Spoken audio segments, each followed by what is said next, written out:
4e congrès de l'Église catholique de l'Afrique et de Madagascar sur la miséricorde divine. La rencontre se tient à Ouagadougou du 18 au 24 novembre 2019. Les détails dans ce journal. Mesdames et messieurs, bonsoir et bienvenue. Merci de nous suivre. Un nouveau souffle à l'Anteba après les remous sociaux constatés au sein de l'Association nationale pour la traduction de la Bible et de l'alphabétisation. L'heure est au changement. Le conseil d'administration a organisé le samedi dernier une assemblée générale extraordinaire. Objectif, redorer l'image de la maison. Odette Zoingena pour le résumé de la rencontre. Ranger les tiroirs du passé et aller sur de nouvelles bases, c'est ce à quoi s'active le conseil d'administration de l'Anteba après les intempéries qui ont secoué la maison à peine après une année de gouvernance.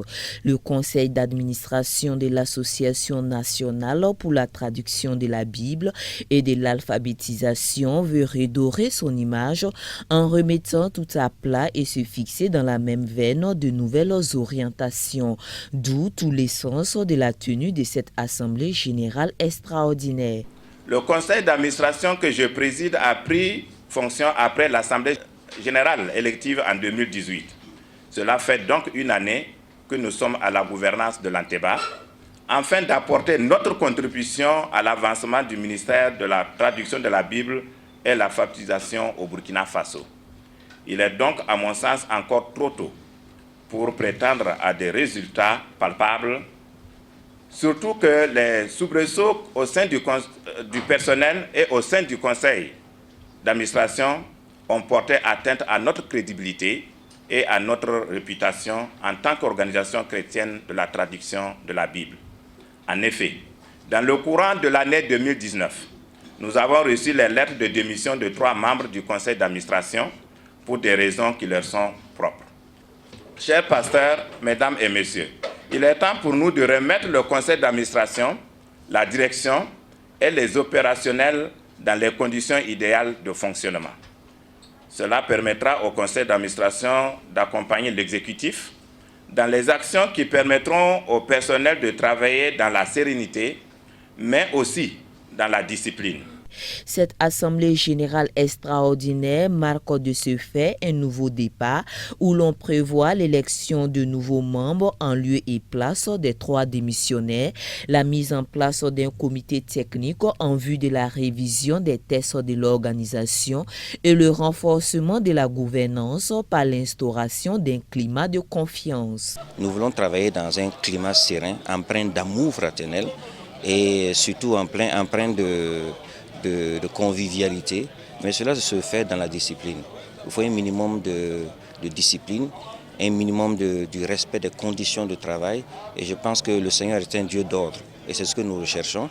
Si nous sommes dans ces conditions et que nous travaillons à rechercher le fruit, à manifester le fruit de l'amour, je pense que le fruit de l'esprit, je pense que cela nous permettra d'atteindre de meilleurs objectifs, de meilleurs résultats. L'Association nationale pour la traduction de la Bible et de l'alphabétisation a été créée en 1989 et reconnue officiellement en 1992 et a pour mission de propager la bonne nouvelle dans toutes les ethnies, langues et de doter par la même occasion les communautés de rudiments nécessaires pour assurer leur développement intégral. C'est parti pour le 4e congrès de l'Afrique et de Madagascar sur la miséricorde divine. Du 18 au 24 novembre 2019, l'Église catholique, à travers cette rencontre, s'évertuera à prier pour les peuples en difficulté partout dans le monde. Occasion également de s'imprégner du mystère de la miséricorde divine avec pour thème principal la miséricorde divine, une grâce pour notre temps. La cérémonie d'ouverture avec Jonas Tondé, Delphine Banissi. Ils sont plus de 900 participants venus des 4 coins du monde pour prendre part à ce 4e congrès d'Afrique et de Madagascar de la miséricorde divine. 7 jours durant, les fidèles croyants catholiques vont se pencher sur le mystère de la miséricorde divine qui, selon Monseigneur Laurent Dabiré, président du Congrès, est la carte d'identité de Dieu. Dieu est amour et le fidèle catholique doit refléter cette identité de Dieu en ces temps tumultueux que vit le monde. Ainsi, cette rencontre se veut un cadre d'échange et de prière pour relever les défis calamiteux que connaît la région Afrique et Madagascar. Même son de cloche pour le cardinal Philippe Ouédraogo, archevêque de Ouagadougou, qui a souhaité que la miséricorde divine soit une grâce pour tous les pays d'Afrique et de Madagascar. En outre, il a prononcé une prière pour le Burkina Faso à l'entame de son propos. Le président du Faso-Roch, Christian Kaboré, invité d'honneur de cette rencontre, représenté par le ministre d'État, ministre en charge de la cohésion sociale, Simeon Sawadogo, a salué l'initiative à sa juste valeur. En décidant de tenir ce 4e congrès sous le thème « La miséricorde divine, une grâce pour notre temps, l'Église famille d'Afrique et de Madagascar », je voudrais, par ces prières et ces supplications, placer notre continent en proie à des multiples épreuves sous les auspices de l'amour, du pardon et de la paix. C'est pourquoi les autorités de notre pays accueillent ce congrès comme une grâce divine et considèrent le thème de cette rencontre comme une véritable interpellation pour rallumer la flamme de la justice, du pardon, de la solidarité et de la réconciliation. Dans son mot, le prélat du pape cardinal de la Centrafrique a appelé le fidèle catholique à vivre la miséricorde divine qui est le cœur de Dieu. Un cœur de Dieu donc que le croyant doit faire rayonner autour de lui. Quand on parle de la miséricorde divine, on parle de ce cœur immense, tendre, ouvert, qui a des entrailles et qui accueille. C'est le cœur maternel de Dieu lui-même et qui veut se pencher sur la misère de ses enfants. Et quand on regarde de par le monde, et plus particulièrement ici au Burkina Faso, les misères, nous en avons beaucoup, les difficultés, on en a beaucoup. Et nous voyons que Dieu vient à point nommé maintenant pour porter avec nous ces misères. Il le fera à travers les croyants qui vont écouter ce message et qui vont maintenant aller à la rencontre de leurs frères pour leur tendre la perche, ouvrir leur cœur pour qu'il y ait le pardon, les réconciliations, l'entente, changer la vie de leurs frères, ceux qui sont pauvres, qui n'ont rien, ou les accueillir, ceux qui sont orphelins et veufs. Ça, c'est l'expression de la miséricorde et c'est tout cela que nous aurons à scruter, à nous nourrir pendant ces temps et pendant ce moment de congrès. La parole de Dieu vient nous sortir de cette absurdité. C'est Saint Paul qui l'a dit dans sa lettre aux Romains, là où le péché a abondé, la grâce a surabondé. Et nous croyons que le dernier mot n'appartient pas au mal, ni à la mort, ni à la violence. Le dernier mot appartient à l'amour, à la vie, à la réconciliation, au pardon. Ce 4e congrès de l'Afrique et de Madagascar a su la miséricorde divine réunit plus de 900 participants venus de par le monde. Et jusqu'au 24 novembre prochain, les participants auront droit à des séances de prière et d'enseignement sur la grâce de Dieu pour l'humanité à travers sa miséricorde.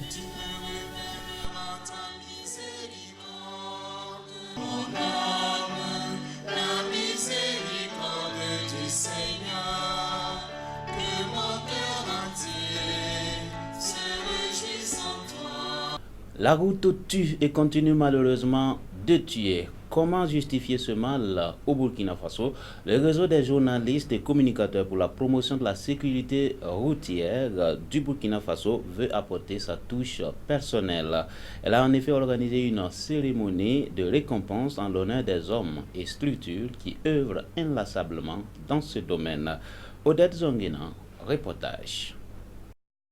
Le Burkina Faso connaît un nombre important d'accidents. En 2018, la police municipale de Ouagadougou a dénombré 8448 victimes, dont malheureusement 80 décès. Pour juguler ce mal persistant, le réseau des journalistes et communicateurs pour la promotion de la sécurité routière au Burkina Faso joue depuis 2015 sa partition en sensibilisant d'une part et en révélant d'autre part des actions de structures ou de personnes qui, dans l'ombre, œuvrent inlassablement pour réduire les accidents au Faso. Cette année, ce sont 10 récipiendaires qui se sont vus décerner des attestations et trophées. Nous observons sur le terrain, nous les voyons tout le temps. Donc c'était une occasion pour nous de leur dire vraiment félicitations. Ce que vous faites là, ça retient vraiment notre attention et ça contribue énormément à la promotion de la sécurité routière. Donc continuez dans ce sens ou redoubler d'efforts pour qu'ensemble on puisse avoir des routes plus sûres au Burkina Faso. Je reçois vraiment humblement ce trophée et en signe de reconnaissance sévère, mais en signe aussi d'encouragement pour en tout cas sur d'autres chantiers ou sur le même chantier à œuvrer à maintenir en tout cas l'ensemble des personnes que nous trouvons qu'elles ne doivent pas mourir tout de suite et maintenant. Le ministère de la Mobilité urbaine et de la sécurité routière annonce de grandes actions pour venir à bout du mal. Mais déjà, Vincent Dabilgou loue l'initiative du réseau qui apporte d'une manière ou d'une autre sa touche personnelle, sans toutefois manquer de féliciter les lauréats pour leur bravoure. La sécurité routière est un problème individuel, un problème de responsabilité. Mais nous devons aussi promouvoir le transport en commun.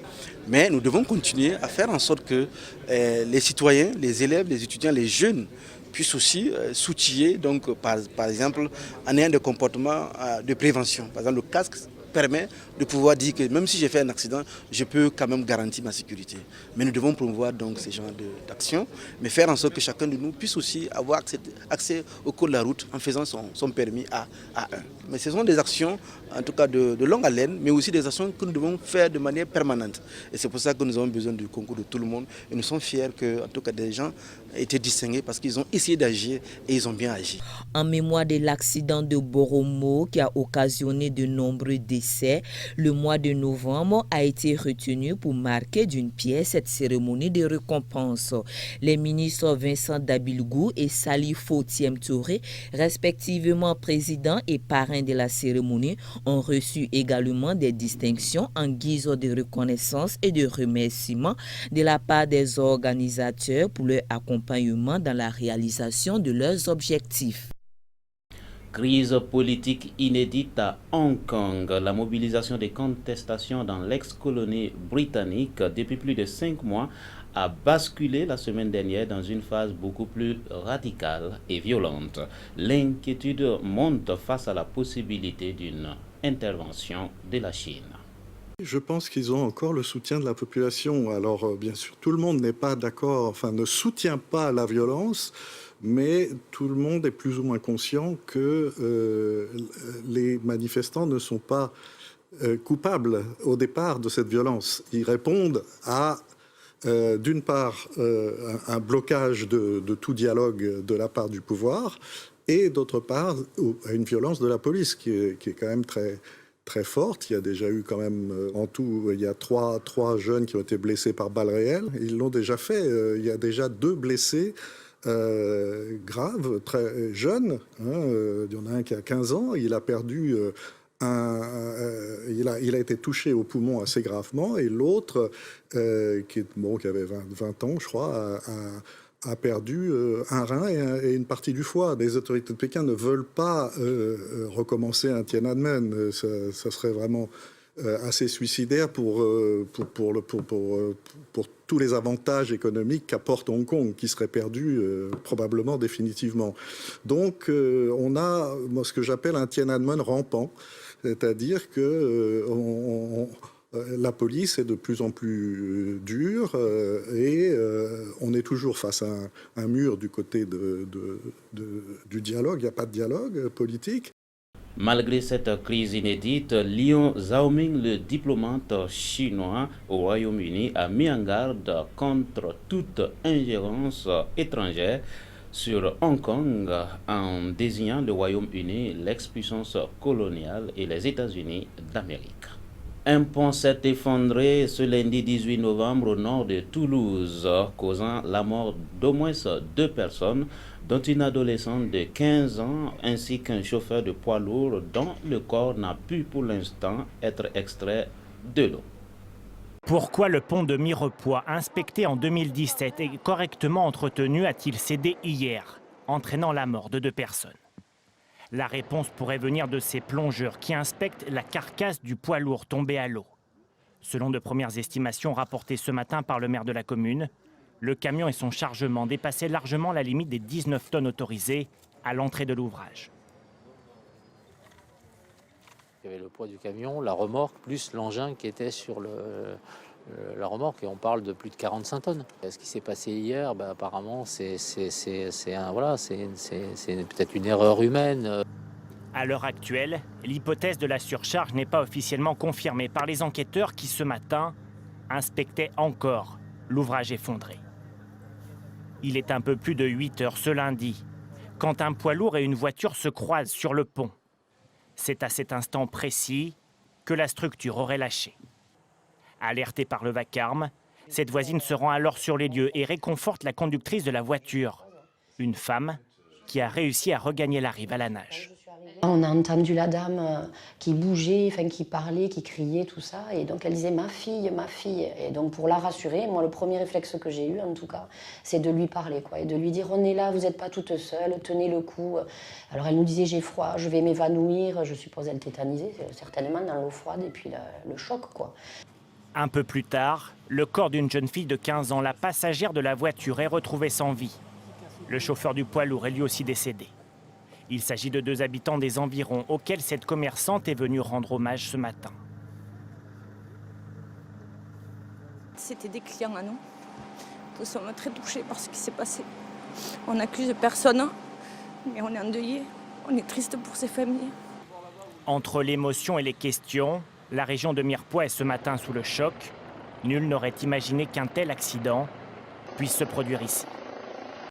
Dérèglement climatique rime avec déforestation. En Roumanie, cette action de destruction a pris une dimension inquiétante. D'après le rapport de Greenpeace, 3 hectares de forêt disparaissent chaque heure en Roumanie, avec plus de 366 000 hectares de forêt disparus dans ces 20 dernières années.